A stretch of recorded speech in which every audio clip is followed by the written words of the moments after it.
Imagine cashing $2.5 million in fake checks across 26 countries before you're 21. How does a teenager outsmart banks, airlines, and the FBI? Meet Frank Abagnale, the master of disguise. Picture this. It's 1964, and a 16-year-old kid stands in a New York bank, dressed in a crisp suit, flashing a smile that could sell ice to a snowstorm. He slides a check across the counter, perfectly forged down to the last watermark. The teller doesn't blink. She hands him a stack of cash, and he walks out, heart-pounding, but cool as a cucumber. That kid? Frank Abagnale. Before most of us were old enough to drive, he was building an empire of deception, raking in millions by impersonating pilots, doctors, and lawyers, all without a single degree or a drop of training. This wasn't brute force or violence. This was brilliance, pure, calculated, psychological mastery. Welcome to the Mastermind Files True Crime, where we don't just recount crimes, we peel back the layers of the minds behind them. Frank Abagnale's story isn't about a gun or a getaway car. It's about a teenager who turned charm, observation, and a knack for forgery into a multi-million-dollar game of cat and mouse. We'll dive into how he pulled it off, why he risked it all, and what his story reveals about power, trust, and the art of manipulation. So, who was Frank Abagnale before the world knew his name? Born 1948 in the Bronx, New York, he grew up in a middle-class family. Dad ran a stationery store. Mom kept the house in order. On paper, it's a standard American childhood. But Frank wasn't standard.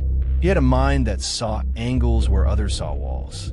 By 15, he'd already figured out how to charge thousands to his dad's credit card, sweet-talking gas station attendants into pocketing cash while he kept the receipts.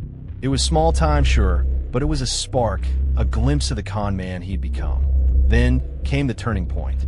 His parents' messy divorce shattered the stability he'd known, and at 16, Frank ran. No plan, no money, just a checkbook and a brain wired for survival. That's when the real game began. He didn't just want to scrape by. He wanted to live large, to outsmart the system that had let him down. And he did it by stepping into roles he had no business playing. First up, a Pan Am pilot. Not because he could fly a plane, he couldn't, but because the uniform opened doors. He forged an ID, studied the lingo, and suddenly, he was deadheading on flights, sipping cocktails at 30,000 feet, all while cashing fake payroll checks at every stop. What's wilder is how he pulled it off. Frank didn't just mimic, he became. He'd watch people, clock their habits, their weaknesses. A pilot's swagger, a banker's jargon. He'd mirror it until no one questioned him. It was a performance, sure, but it was also a mind game. He knew trust was the ultimate currency, and he minted it like a pro. By 19, he'd cashed over $2.5 million in fake checks across 26 countries, all while the FBI scrambled to catch a ghost. If you're new to the Mastermind Files True Crime, this is what we do. We don't just tell crime stories. We decode the psychology behind them. Hit subscribe, turn on notifications, and join us as we unravel the minds of masterminds. Frank's story is just getting started, and trust me, it's a ride you won't want to miss. Because here's the thing, Frank wasn't reckless. Every move was a chess play, strategic, deliberate, brilliant. He didn't just forge checks, he forged identities, exploiting the gaps in a world that ran on paper and handshakes. But empires like that don't build themselves overnight. How does a runaway teen go from petty scams to international fraud? What drove him to keep pushing, even as the stakes climbed higher? That's where we're headed next. Beneath the disguises and the dazzling cons, there's a deeper layer, a hidden agenda that fueled his rise.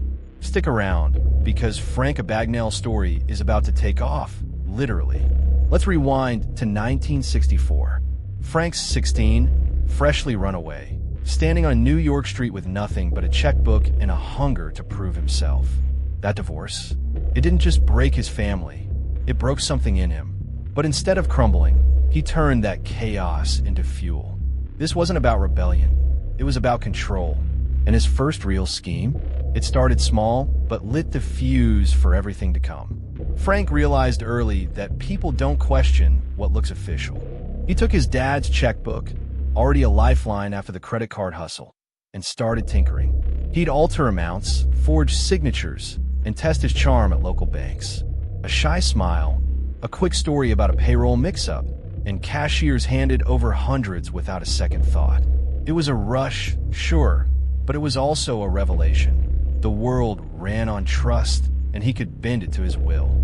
That's when the Pan Am idea hit.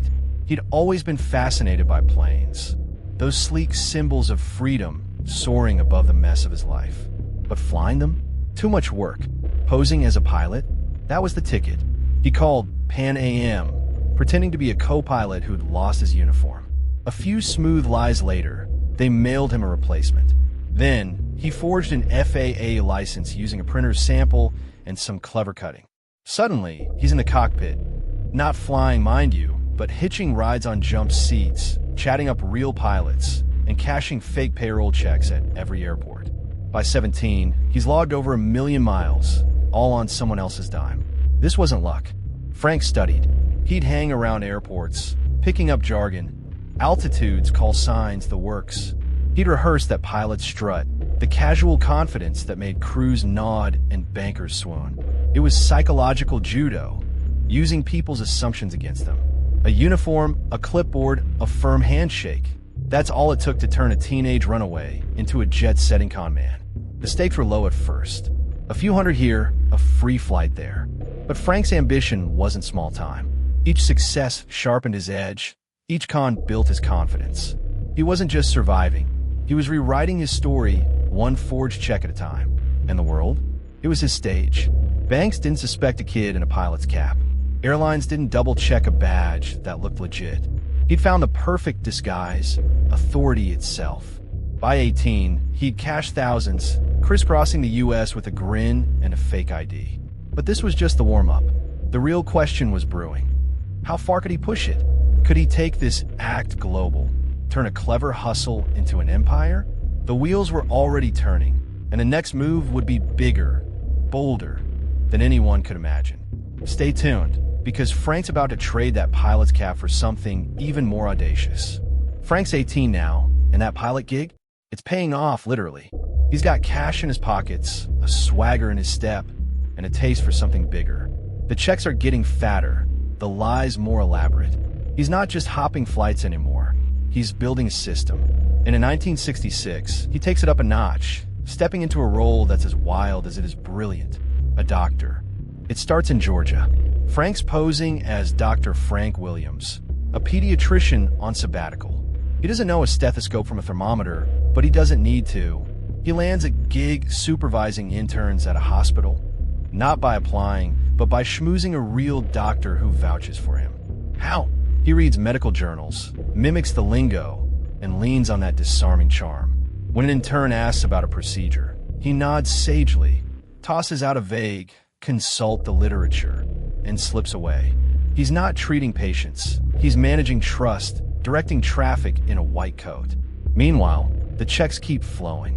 He's forging hospital payrolls, airline deposits, even personal checks with magnetic ink he buys from a print shop. He's got a knack for the details. Routing numbers, watermarks, the faint hum of a bank's verification machine. Each forgery is a masterpiece, and each cash out is a psychological win. He's not forcing anyone. He's inviting them to believe. Tellers, clerks, even cops see what he wants them to see. A man who belongs. Here's a takeaway from Frank's playbook. Authority isn't just power, it's perception. He didn't need a degree to command a room. He needed people to think he did. Ever notice how a confident tone or a sharp suit shifts the vibe at a meeting?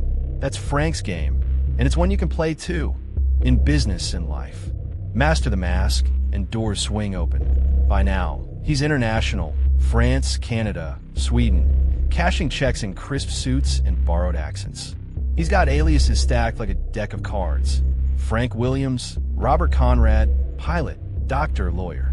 The FBI's starting to sniff around, but he's a shadow, slipping through cracks in a pre-digital world. He's balancing risks like a tightrope walker. Every con could be his last, yet he keeps doubling down. The tension's rising. He's got money, freedom, and a thrill most people only dream of. But cracks are forming. How long can you juggle lies this big without dropping one? That's the question lurking as Frank's empire grows. Next, we'll see how close he comes to losing it all, and what he does when the heat turns up. Frank's 19, and the world's his playground, until it isn't. It's 1967, and he's in Louisiana, posing as a lawyer. He's forged a Harvard law degree, talked his way into a firm, and even passed the bar exam by studying, not scamming. Brilliant, right? But here's the twist. Someone's watching. An airline stewardess he'd romanced as a pilot starts asking questions.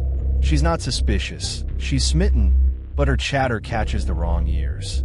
A cop friend digs into Robert Conrad, and suddenly, Frank's alias is on a desk at the FBI. He doesn't know it yet. He's too busy forging checks. $50,000 here, $100,000 there, living in hotels with chandeliers and room service. But that near miss lights a fire. He ditches the lawyer gig, burns the ID, and pivots fast. The psychological toll's creeping in. He's sleeping less, checking mirrors for tails. Yet he doesn't fold. He doubles down, crafting a new mask. A university lecturer. He cons a college into hiring him, teaching sociology with zero credentials, all while cashing fake faculty checks. It's a mind game now, outsmarting not just banks, but the law closing in. He's a chameleon, shedding skins as fast as they're spotted. The stewardess? A loose thread he snips with a breakup and a plane ticket out of state. But the pressure's mounting. Every forged signature is a gamble. Every smile a shield. To our loyal subscribers, thanks for decoding these masterminds with us on the Mastermind Files True Crime. Keep those comments coming. We love hearing your theories. And if you're new here, hit that like button and subscribe for more. Frank's story's heating up, and the next twist? It's darker than you think. What happens when a mask starts slipping? Stay tuned. That close call in Louisiana rattles Frank, but doesn't stop him. It's 1968, and he's 20, pushing harder than ever. The FBI's got a file now. Grainy photos, aliases, and nickname, the Skywayman. He's a legend in their offices, a ghost in their traps. But he's not invincible. The third plot point hits. A miscalculation. In France, he cashes a $20,000 check at a small bank. The teller's new, nervous, she calls it in. Frank's charm holds, but the delay lets a clerk spot a glitch in the routing number. He's out the door with the cash, but the alert's live. Now he's desperate. He flees to Sweden, then Canada, forging faster, living leaner. The mental strain's brutal. He's paranoid, jumping at shadows. But he's still brilliant. He starts recruiting college girls as stewardesses to distract bank tellers while he cashes bigger hauls. It's a gamble, and it works until it doesn't. One girl talks too much, and a cashier in Montreal flags him. Here's a lesson. Frank's risk-taking was his edge and his flaw. He read people like books, but he couldn't control them all. In life, that's negotiation 101. Know your leverage, but know your limits. Push too far, and the house of cards falls. Frank's learning that the hard way. The noose is tightening. He's got cash, but nowhere to hide. What's his next move? Run, but double down again. The stakes just skyrocketed. It's 1969, and Frank's 21. The climax hits in France. He's hiding in Montpellier, posing as a tourist, when the trap snaps shut. That Montreal tip reached Interpol, and a cashier recognizes him from a wanted poster. Gendarmes swarm his hotel. He bolts, but it's over. Handcuffs click, and the Skywayman's grounded. The final insight? Frank wasn't chasing money. He was chasing mastery. Every con was a test. Could he outsmart the world? He did, until he didn't. His adaptability, shifting roles, reading rooms, was genius. In business or life, that's how you win. Pivot fast, sell the story. But pride? That's what tripped him. He's extradited to the US, facing decades in prison. Did he regret it? That's the question. Was it worth it to rule the game? Even if just for a moment? What do you think? Power or delusion? Frank's story doesn't end in a cell. Sentenced to 12 years in 1971, he escapes twice before cutting a deal. The FBI, impressed, hires him to catch cons like him. By 1974, he's free, turning his mind to fraud prevention. His empire's dust, but his legend? Immortal. He reshaped how we see trust. Banks tightened security. Airlines rewrote rules. Psychologically, he's a mirror, brilliant, flawed, human. His rise and fall ask us, what's power worth if it's built on sand? If you've enjoyed decoding the strategy behind this criminal mind, subscribe to the Mastermind Files True Crime. We don't just tell crime stories, we decode the psychology behind them. Daily at 5 p.m. Eastern Daylight Time. Hit subscribe, turn on notifications, and share your thoughts in the comments. Join us for more deep dives into the minds of masterminds.